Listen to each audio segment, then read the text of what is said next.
қазынада көріп отырған шығарсыңдар. Міне біздің осы Мәлік Ғабдуллин мектебіміздің жасаған тірліктері. Мектептің басшылығына рахмет. Мына өзіміздің сыныптың қыздары, сендер де осы оюлардың барлығын жасадыңдар, дұрыс па? Не жасадыңдар осы оюды? Қалай жасадыңдар қыздар? Кім айтады? Бұл жерде оюларды сызып, қырқып, және оны клейге үтіктеп жабыстырып, және киізіне жабыстырдық.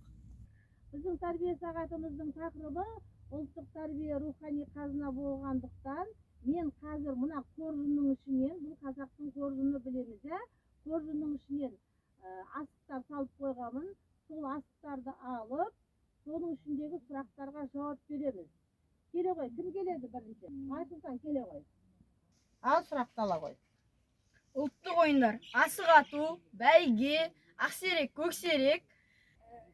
Бас киім түрлері: сәукеле, кимешек, екше, жаулық, тақия. Болды, отыра ғой, жақсы. Ұлттық киімдер: сәукеле, кимешек, орамал, екше, үшік, кәжекие. Өте жақсы. Ал оқушылар, тағы да бірнеше сұрақтар бар. Кім жауап береді? Келе ғой, тек береміз. Ат әбзелдері: мұқта, жүген, ертоқым, кісен. Жақсы. Әнжу қызымыз, қандай сұрақ екен? Ұлттық аспаптар: домбыра, қобыз, жетіген, сасырнай, мүсірнай, дауылпаз. Жақсы. Қазақтың ұлттық киімдері: тақия, шапан, бұлғары етік, кебіс мәсі. Ұлттық тағамдар: ет, бауырсақ, қазы қарта, қарын бүрме, қарын бөртпе, әсіп, майсөк. Қане? Аяжан қызымызға қандай сұрақ келеді екен? Ұлттық тағамдар: татырнан, тандырнан, құйрық бауыр, қымыз, қымыран, шұбат. Қазақтың ұлттық тыйымдары бар. Рас па? Білеміз ба? Үйде ата-аналарымыз бізге тыйым салып отырады ма? Мынаны айтуға болады, айтуға болмайды деп. Қандай сондай ырым тыйымдарды білеміз? Кім айтады? Сандық ашпайды, біреу өмірден озады. Егер қажет болған жағдайда үйге жылан кірді деп айтады. Дұрыс. Қызға кәржілік бермейді, себебі оң босағада отырып қалмасын деп. Өте жақсы, я? Ал тағы да қандай ырым тыйымдар бар? Кім айтады? Ұл балаға мей жегізбейді, себебі былжыр ынжық болып кетпесін. Өте тамаша, я? Енді сол қазақтың қандай ұлттық ойындарын ойнай аламыз, ер балдар? Асық ату. Асық атуды ойнаймыз ба? Онда сыртқа шығып, ер балдар асық ату ойынын ойнаймыз. Қане?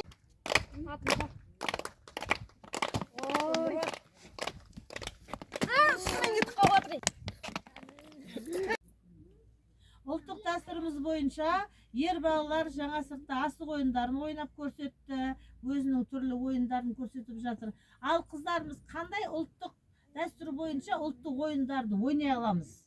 Сақина салу ма? Мақұл, барлығымыз бірлесіп сақина салу ойынын ойнаймыз. Кімде сақина бар? Ал бастаймыз онда сақина салуда.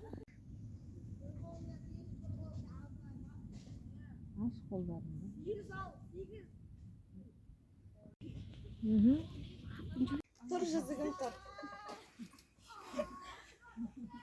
Маған Абайдың бір өлеңін айтып бер. Мен Абайдың өлең сөзінің патшасы сөз сарасы өлеңін айтып беремін. Өлең сөздің патшасы сөз сарасы, қиыннан қиыстырар ер дарнасы. Тілге жеңіл, жүрекке жылы тиіп, тептегі жұмырт кесін айналасы. Құрметті оқушылар, қазақтың әртүрлі ұлттық ойындары бар, ырым тыйымдары бар, соның барлығын жыл бойына үйреніп келе жатырмыз. Енді тағы бір сондай дәстүріміздің бірі түйемұрындық деген бар.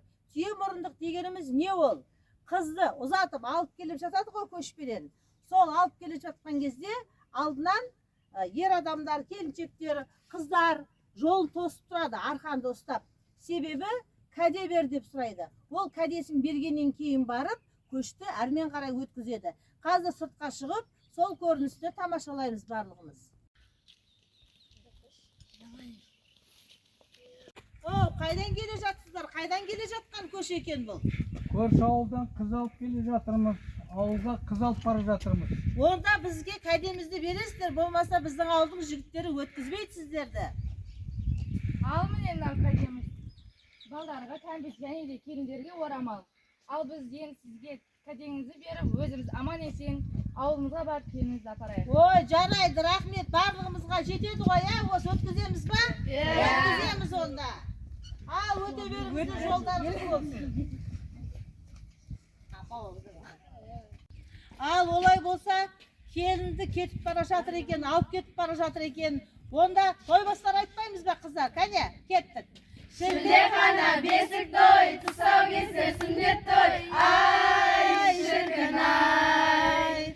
Құдасыз сырға салу бер шашарым ай. Алты балқан аясында сұлу бой жеткен, қыз бозбала кең даланы әңгіменен тербеткен.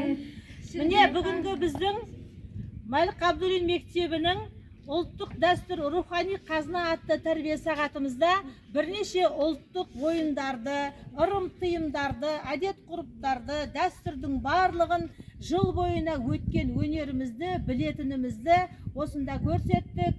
Мектептің оқушыларына біздің үйреткен еңбегімізді ұғынғаны үшін барлығына рахмет.